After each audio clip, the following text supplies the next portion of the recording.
Petit tour des enjeux dans le comté d'Iberville avec la députée Audrey Bogmans, qui est députée à l'Assemblée nationale. Elle est avec nous. Bonjour et bienvenue. Bonjour, merci de me recevoir. Ça fait plaisir. Vous avez eu, disons, de la visite dans la région tout récemment. Je parle entre autres de celle des agriculteurs, Oui. qui est un peu comme l'enjeu de l'heure. On a reçu d'ailleurs le président de l'UPA au Richelieu il y a quelques jours à peine.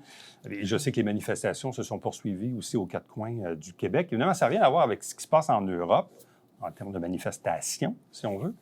Mais quand même, comment je dirais? Souvent au Québec, les enjeux en agriculture, quand on en entend parler, c'est rare. Et là, on dirait que là, ça prend le dessus dans l'actualité. Vous êtes vous-même issu de l'agriculture. Oui. Comment vous les voyez, vous, les enjeux que vos ex-collègues agriculteurs vous relatent? Bien, en fait, pour les avoir vécus, je les comprends Ouais. vraiment bien, là, ce qu'ils sont en train ce qu'ils sont en train de traverser. Puis l'agriculture, en plus, c'est vraiment des hauts et des bas parce qu'on 50 de la récolte, c'est la météo. Puis l'année passée, ça n'a pas été facile, d'autant plus. Puis en plus de ça, on a toute la conjonction avec la conjoncture, finalement, socio-économique mondiale qui nous positionne vraiment drôlement en ce moment. Donc, c'est clair qu'ils ont besoin d'aide en ce moment. Donc, météo horrible, Mhm. inflation, les enjeux de main-d'œuvre. Là, je sais que certains me parlaient, bon, évidemment, le truc, ça c'est le fédéral, le truc des fameux visas pour les travailleurs mexicains là, Oui. qui semblait causer problème. Mais que peut faire le gouvernement de plus? Parce que, bon, à chaque fois, les agriculteurs se tournent vers les gouvernements pour obtenir de l'aide.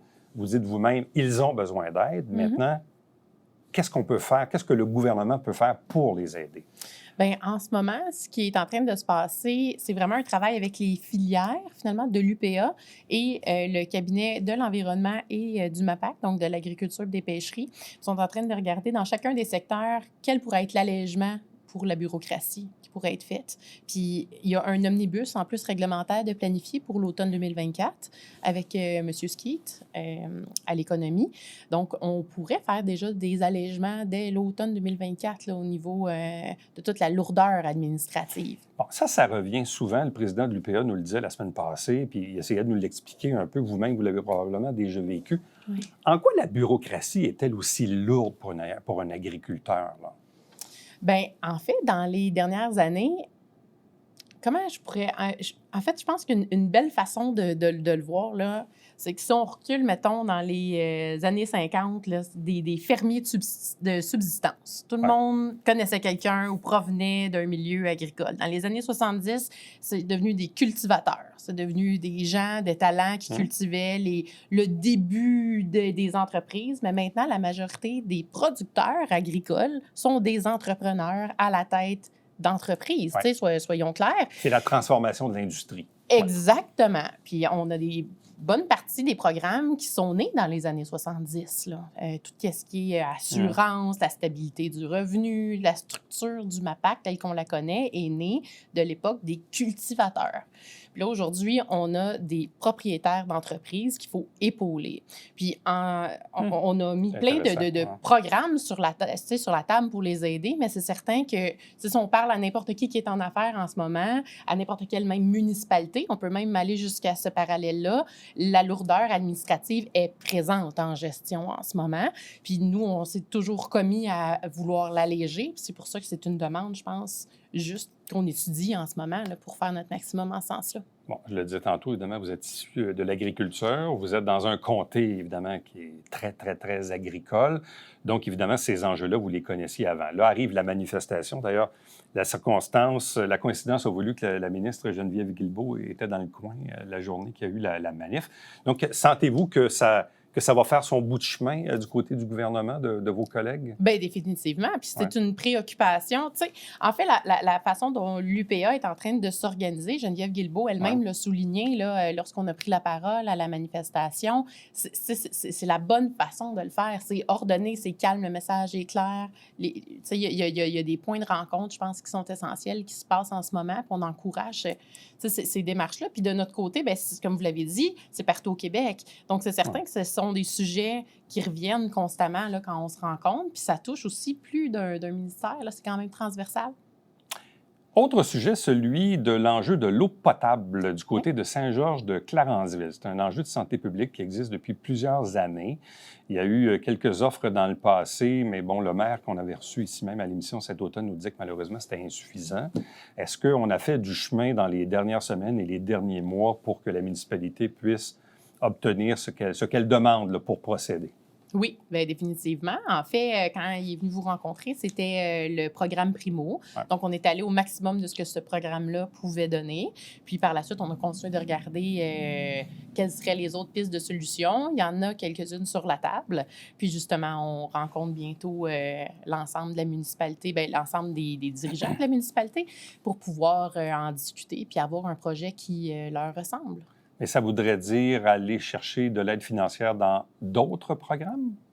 Bien, on est en train d'être créatif en ce moment, oui, exactement. On a toutes sortes d'outils aussi, des nouveaux programmes, des nouveaux fonds qu'on a mis en place là, depuis le début du mandat. Puis, il semblerait que Clarenceville puisse être bien située pour pouvoir en bénéficier. Est-ce que ça voudrait dire, parce que le maire semblait tenir au fait d'aller puiser son eau de l'usine de filtration, là, qui est évidemment beaucoup plus loin dans le bout de Henrieville-Saint-Sébastien, Henrieville, là.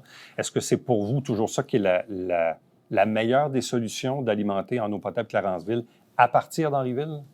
Oui, définitivement. Puis, en ce moment, tu sais, dans le dossier, ce qu'on est en train de regarder, l'eau potable, c'est vraiment indissociable et essentiel. Tu sais. Peu importe le scénario qui sera retenu, on travaille pour que les gens de Clarenceville aient de l'eau potable. Là. Ça, c'est certain, à un tarif qui est raisonnable. Je fais juste regarder.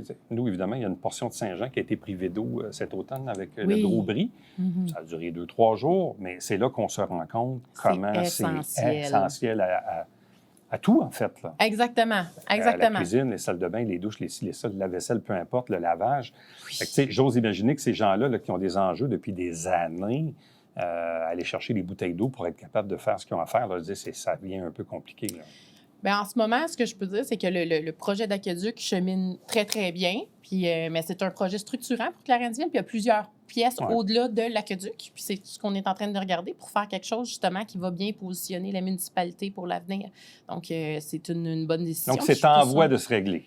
Bien, certainement. Ben, en fait, on n'a jamais arrêté de les accompagner puis de trouver des solutions. Là. Puis en ce moment, on continue de se rencontrer, en fait, pour les accompagner à prendre la décision qui leur revient. C'est là qu'on est rendu. Un petit peu plus au nord, on peut rester dans le même coin. Évidemment, le prolongement de l'autoroute 35, deux choses.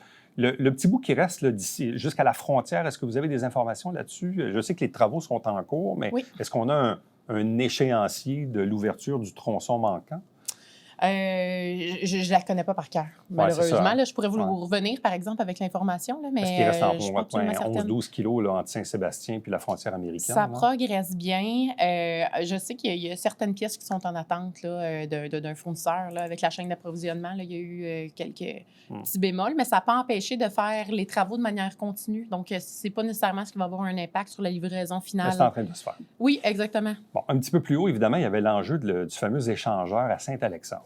Oui. C'est drôle parce que quand on avait lancé les travaux du prolongement de la 35, puis que le jour 1 où moi-même j'ai essayé l'autoroute, pour me rendre compte que dépasser Saint-Alexandre, il n'y avait plus de sortie. Oui, c'est Saint-Sébastien, le terminus. C'est là que j'ai réalisé, puis à l'époque, on en avait parlé avec l'ancien maire, parce que là, il y a comme des bretelles à moitié faites. Il y en a une d'un bord, mais pas de l'autre. Où est-ce qu'il y a la grande ligne en ce moment. Puis il y avait, évidemment, on sait que la municipalité avait certains enjeux. Puis je pense que c'était plus même avec le fédéral qu'avec le ministère des Transports, à la limite. Puis il y avait le territoire agricole dans tout ça.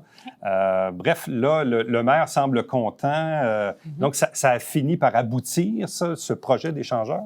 Oui, exactement. Bien, dans les derniers mois, on était vraiment en lien avec la direction régionale là, sur ce sujet-là, puis la municipalité. Il y a encore... Dans le fond, la portion plan de vie avance très, très bien. Puis il y a toute la portion, justement, de mettre en ordre les terrains aussi autour. Puis la gestion des titres, le dessin des bretelles là, qui est en cours. Puis il y a eu une porte ouverte là, à Saint-Alexandre, spécifiquement sur ce sujet-là, où les gens, tous les citoyens, finalement, là, de Saint-Alexandre, mais aussi des autour. Et c'est ça, c'est pas juste Saint-Alex. Pouvaient aller les rencontrer. De ce que le maire me disait, que je ne savais pas, c'est même dans le village même, il n'y avait pas d'unanimité sur le projet des bretelles, là où on veut les faire à l'intersection de la route 227. Là, finalement, je pense que le temps a fait son œuvre, mais même vous là, qui restez un peu dans ce secteur-là, qu'est-ce que ça va changer pour la vie des gens du comté d'Iberville d'avoir un échangeur 227-35? Bien, en fait, ça permet à la 227, puis le tracé et le bout de la 227, dans le fond, qui sera nommé éventuellement par un autre nom, parce que ce tronçon-là va subsister, bien, que ça devienne vraiment un secteur agricole pleinement. Donc, je pense que plus paisible et aussi plus sécuritaire pour le voyagement de machinerie plus large, entre autres. Et le trafic qui va se diriger vers la 35, vers Venise-en-Québec, vers le village de Saint-Alexandre, vers, tu sais, dans le fond, les environs de la Grande Ligne, bien, seront concentrés. Saint-Alexandre, c'est vraiment tout le monde qui va en bénéficier. Bien, définitivement. Ça affecte la densité du secteur, je pense. Oui. Bon. Place en garderie. Je sais qu'il y en a eu des nouvelles. Je pense que c'était à Rougemont que j'ai vu passer ça, ou Saint-Césaire. Oui, bien, Rougemont ont agrandi une vingtaine de places. Puis Saint-Césaire, c'est un projet, en fait, qui est en cours de développement, donc qui devrait avoir...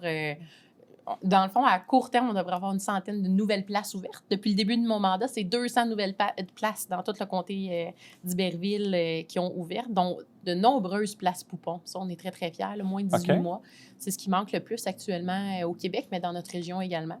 Et je sais, même durant la campagne électorale, on s'en était parlé. Pour vous, c'était un enjeu, disons, assez majeur, là, les places en garderie dans le comté d'Iberville. Donc là, visiblement, ces projets-là avancent. Est-ce qu'il y a d'autres demandes aussi qui sont en cours d'ici la fin du présent mandat? Bien, en fait, déjà, au premier appel d'offres qu'on a fait au début du mandat, on a rempli la projection des besoins de place pour le comté d'Iberville avec des projets qui vont se déployer jusqu'en 2025. Là. Mais normalement, pour la fin du mandat, on devrait avoir complété toutes les places requises pour le comté. Et du côté de la vie parlementaire, donc j'ai cru comprendre que vous avez un nouveau mandat du côté de l'immigration comme adjointe gouvernementale. Qu'est-ce que ça veut dire? Oui, bien, dans le fond, je suis un bras droit à Christine Fréchette, qui est ministre de l'Immigration. C'est entamé déjà depuis le mois d'octobre l'année dernière, donc ça fait pas loin d'1 an que je travaille avec Christine, mais maintenant... c'est un projet, dans le fond, d'étudier des solutions aux permis fermés parce qu'il y a un commissaire de l'ONU qui avait fait une visite au Canada qui avait soulevé certains points problématiques, puis nous devons y répondre d'une quelconque façon. La CPMT, en ce moment, se penche là-dessus pour, de manière unanime, proposer des solutions, mais en marge de ça, dans le fond, on voulait commencer à collecter de l'information, se rapprocher des milieux pour faire une solution qui ressemble aux besoins de main-d'œuvre, puis de l'autre côté, qui répondent aux attentes sociales du Québec. Qu'est-ce que vous-même vous apprenez dans ce secteur-là? Bon, parce que c'était peut-être pas votre expertise première dans la vie, l'immigration. Qu'est-ce que vous-même vous apprenez de ces enjeux-là qu'on a, nous, en immigration?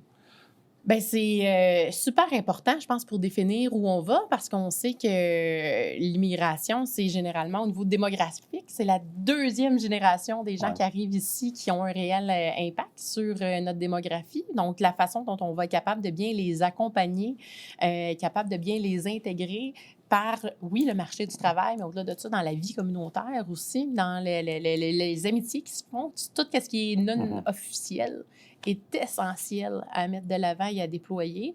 Puis je suis particulièrement fière de travailler avec l'ANC qui fait un travail exceptionnel ici à Saint-Jean-sur-Richelieu. Puis je pense qu'on a une très, très bonne relation, puis on veut continuer à le faire ainsi. Là, Audrey Bogmas, merci beaucoup. Merci à vous. Bonne fin de session parlementaire. Merci. Restez avec nous, on vous revient après ceci.